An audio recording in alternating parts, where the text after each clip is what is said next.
Question number 1. Figure 1 shows a type of gene mutation.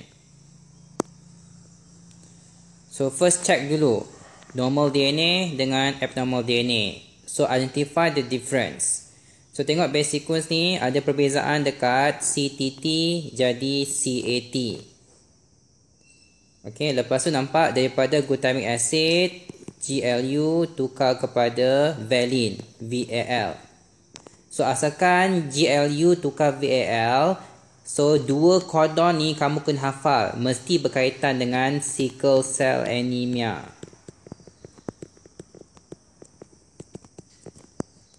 Okay, so maksudnya dia adalah base substitution.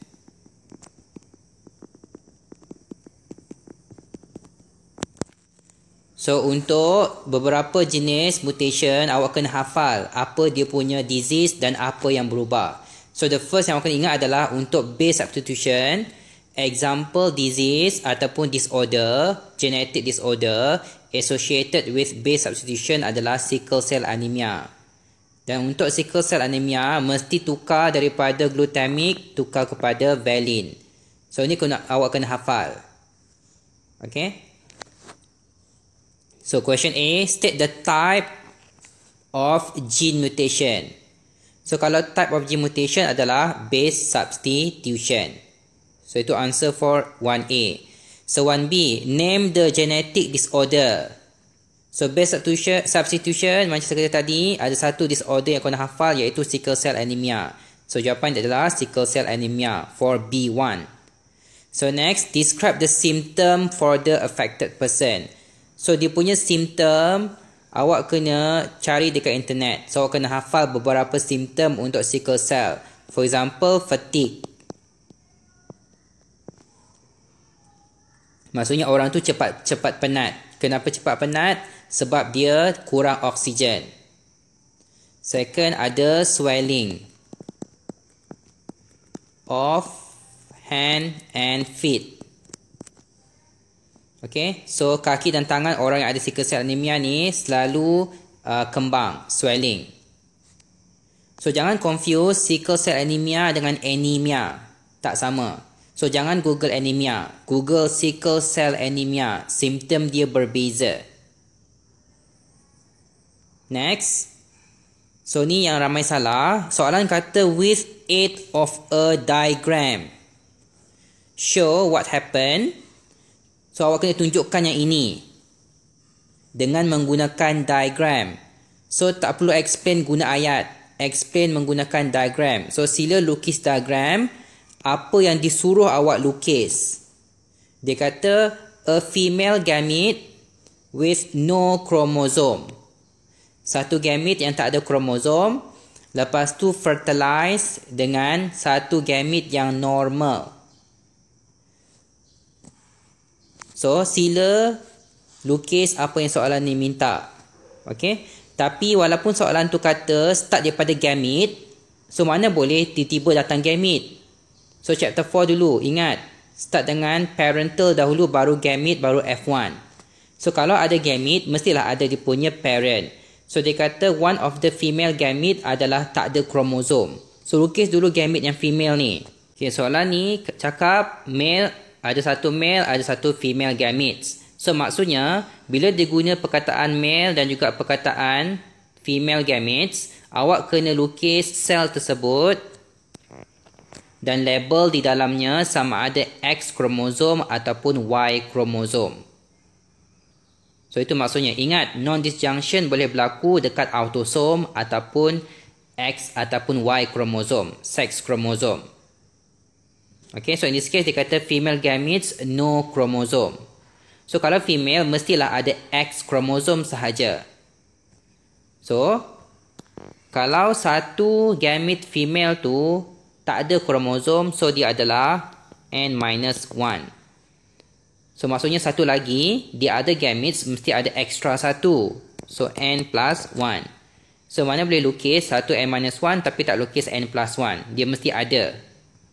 Okay. So yang pertama. Yang kedua, female gametes. So maksudnya awak kena letak X kromosom di dalam bulatan tersebut. So kalau N-1, X kromosom dia tak ada. So biar kosong lah. So kalau N plus 1 maksudnya dia ada 2 X kromosom. So letak 2 X dalam tu. Okay. So next, mana boleh lukis dia punya gamete saja. Mesti lukis dia punya parent dahulu. So atas dia adalah dia punya parent. So parent pun ada 2 X kromosom. Sebab itulah parent yang pertama ni adalah female. Sebab dia ada 2 X kromosom. Next. Half of the question cakap normal gamete. So kalau yang first tadi perempuan, yang second mestilah lelaki. So kalau lelaki, dia punya kromosom mestilah X dan juga Y. So dia punya gametes mestilah 1X, satu lagi Y. So dia kata normal kan? So dua-dua adalah N.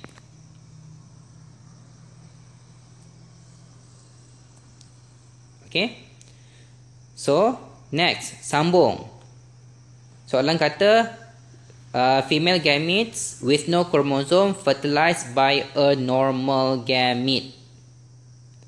Okay, dan normal gamete tu ada 2. So maksudnya ada 2 possibility of fertilization dengan gamete yang kosong tersebut. So first possibility adalah kalau N-1 ni fertilize dengan yang gamete ada X. So in this case dia akan jadi XO, iaitu 2N-1. Second possibility adalah kalau dia N-1 fertilize dengan Y, gametes yang ada Y kromosom. So in this case anak zygote dia akan jadi YO. So ni pun 2N-1. Okay. So ni baru lengkap. Kena ada dia punya P generation, lepas tu dia punya gametes, lepas tu dia punya F1 generation. So ingat balik chapter 4. So next question dia tanya, name the syndrome untuk female offspring yang ada dekat nombor 1 tadi. So nombor 1 tadi ada satu offspring dia XO color biru, YO kalau color hijau. So dia nak yang female. So yang female mesti ada X. So XO tu yang female. So in this case, XO itu yang female itu merujuk kepada Turner syndrome. Ini awak kena hafal lah. So kalau XO mesti Turner syndrome. So kalau YO tu tak ada nama. Nama dia YO sahaja. Tak ada nama lain. Okay, question number 2. Figure 2 shows the normal sequence of mRNA. So sequence form mRNA and its corresponding amino acid yang undergo translation. So amino acid akan datang daripada mRNA ikut proses translation. Ni chapter 5. Okay. So what is the sequence of normal DNA template? Soalan minta DNA. Dan dia adalah template. So mRNA datang daripada DNA. Ingat, DNA dahulu, lepas tu akan buat transcription, jadilah mRNA. So soalan minta apakah DNA yang asal yang digunakan untuk buat mRNA dalam soalan ni. So maksudnya kenalah buat sequence DNA yang complementary dengan mRNA. Okay. So kalau nampak 5, so maksudnya atas ni adalah 3. So itu complementary kan. So nampak A, pasangan A dekat DNA adalah T. Nampak U, kena letak A. G letak C. Itu baru complementary. Bukannya nampak A letak A, nampak U letak T sebab DNA konon. Nampak G letak G. Itu bukan complementary. Complement mesti berpasangan, yang opposite. A, T, U, A, G, C. Okay, buat sampai habis. So hujung ni adalah 5' N. Itu pun complementary juga, mesti bertentangan. So, kita akan dapat ni adalah dia punya base sequence on the normal template DNA. So, ni jawapan dia yang pertama untuk question A. So, ingat, kena cari yang complementary kalau dia minta template of the mRNA. Dan direction template mesti 3-5. Sebab mRNA yang 5-3. Okay, next question. So, frequent exposure of normal gene to radiation can lead to mutation, thus resulting in production of mutant mRNA. So, soalannya adalah, what is the amino acid sequence? So, dia minta sequence of amino acid, turutan amino acid. So, dalam jawapan awak kena tulis amino acid yang banyak dalam turutan, bukannya satu sahaja. So, B1. Dia kata uracil in the 5th codon replace with cytosine. So, cari dalam mRNA codon yang kelima. So, kira codon yang pertama, kedua, ketiga, keempat, kelima. So, dia kata uracil U tukar kepada C. So, sekarang dia akan jadi GAC. So, codon lain jangan tukar. So, codon kelima saja awak tukar. Okay. So, kalau GAU tadi pada asalnya adalah ASP. So, kalau GAC ni apa? So, tengok in this table. So, GAC adalah ASP juga. So, kat sini kita nampak GAU adalah aspartic acid. GAC pun is aspartic acid. So, kita nampak change codon. So, change codon but not change amino acid. So, kalau codon tukar, amino acid tak bertukar, inilah yang kita panggil sebagai silent mutation. Okay? So, jawapan yang kena tulis adalah, awak kena tulis balik semua amino acid ini untuk jawapan nombor B1. Sebab dia nak sequence of amino acid. Jangan tulis amino acid yang nombor 5 saja. Codon nombor 5 saja. Dia nak sequence. So, kena tulis semua. So, next B2. Guanine in the second codon. So, cari second codon. So, this is the second codon.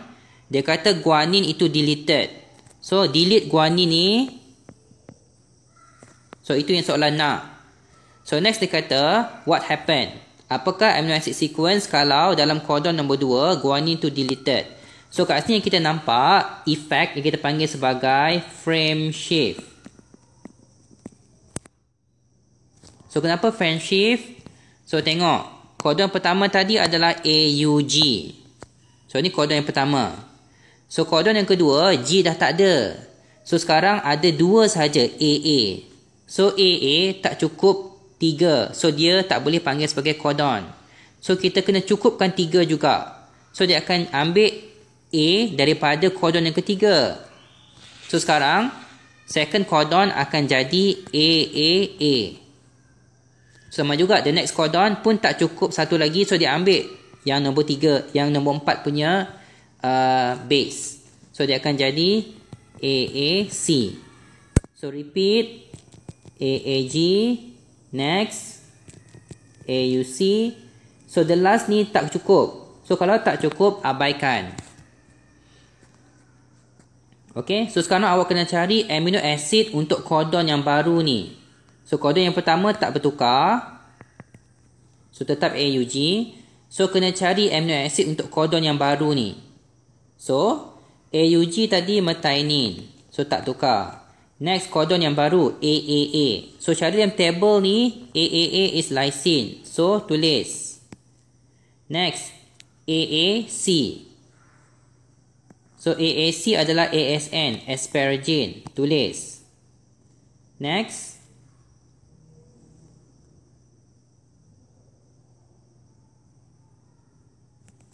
Adalah AAG. So, AAG adalah lysine.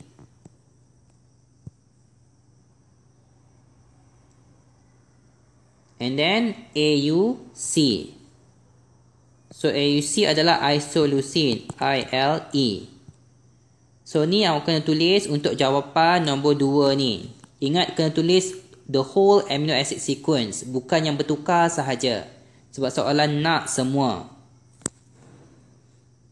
So that was question B.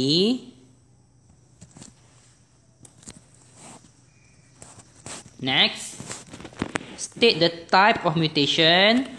Lepas tu effect dia. So ada dua benda awak kena jawab untuk soalan C. First, type of mutation. Second, dia punya effect. So ingat effect of mutation ada 4. Sama ada missense ataupun non-sense ataupun silent ataupun frame shift. So ini jawapan untuk effect. Kalau type itu yang base insertion, deletion, substitution, inversion. Yang ada base itu adalah type of mutation. So dia kata refer back in question B1 and B2. So dalam B1 tadi dia replace. So replace mestilah type dia base substitution. So apakah effect untuk base substitution dalam example di atas? Tadi kita nampak change codon but not change amino acid. So the same amino acid, so itu adalah silent. So effect dia adalah silent. So effect dia adalah silent. Ini untuk B1. Kalau B2 pula yang kita nampak ada tukar frame shift kan? So dia adalah frame shift mutation. So itu effect untuk mutant B2.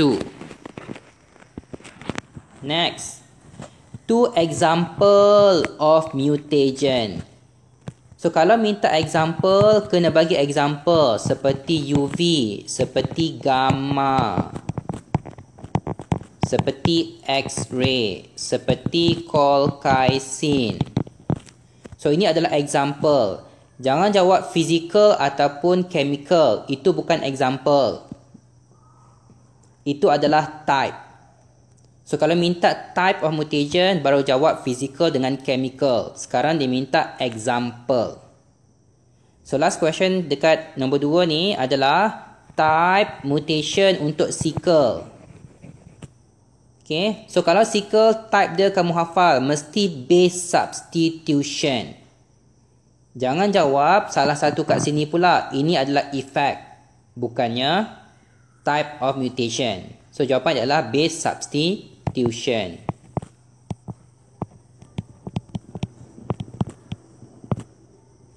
Okay. Tu question number 2. Next, question number 3. Okay, dalam question number 3, dia bagi satu individu yang ada genetic disorder. So tengok dalam kromosom ni. So since dia bagi kromosom, so maksudnya mesti berkaitan dengan chromosomal mutation. So bukannya gene mutation. Ni satu lagi class of mutation iaitu chromosomal mutation. So tengok dalam ni. Tengok satu persatu. So yang kita nampak yang pelik adalah yang ni. Dekat kromosom nombor 21 ni ada 3 kromosom. Sepatutnya semua kromosom mesti 2 saja sepasang, tak boleh 3. So kalau 3 itu yang pelik, kalau 1 pun pelik. Okay. So soalan pertama, how many chromosomes are found in the somatic cell of this individual? So somatic cell tu maksudnya sel yang selain daripada sel reproduktif. Maksudnya dia hanya boleh buat mitosis. So itu maksud somatic cell. Tapi dalam soalan ni, somatic cell tu tak penting. Yang penting adalah suruh kira how many chromosome. Itu yang penting. So yang kita tahu human mesti ada 46. So yang asalnya 46. Tapi kalau ni ada extra satu ni, so tambah je lah 1. So the answer would be 47. So next, name the disorder. So, kalau ada extra 1, mestilah trisomy. So ada 2 trisomi yang awak belajar. Tetapi ada satu je yang melibatkan 21, kromosom yang ke-21. So trisomy 21 merujuk kepada Down syndrome. Tak ada jawapan lain dah. Tak ada jawapan lain dah. Mesti Down syndrome. So itu adalah trisomy 21. Okay. So another example of trisomy adalah XXY, iaitu Klinefelter. So ini pun trisomy, tapi dia bukannya trisomy 21. Dia trisomy dekat sex kromosom. So ada 3 sex kromosom. So dia bukan trisomy 21. So in this case itu adalah Klinefelter. Kalau trisomy melibatkan kromosom 21, itu barulah Down syndrome. Okay. So dia kata name. So name dia adalah Down syndrome. So last question, describe the chromosomal event that causes. So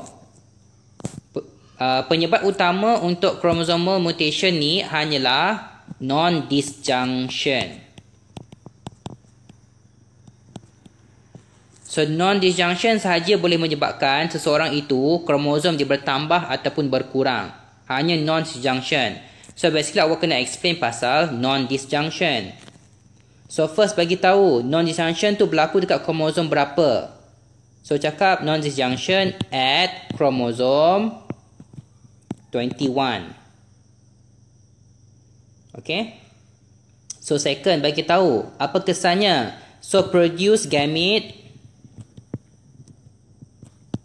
with extra chromosome 21.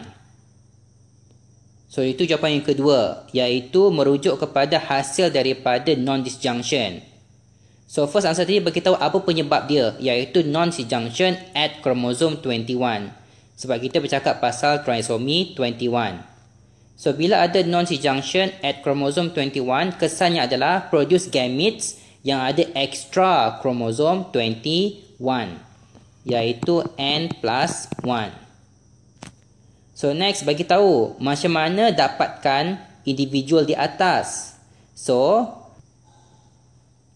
when N+1 gametes fertilize with normal gamete, so dia akan produce trisomy 21 zygote, which is 2N+1.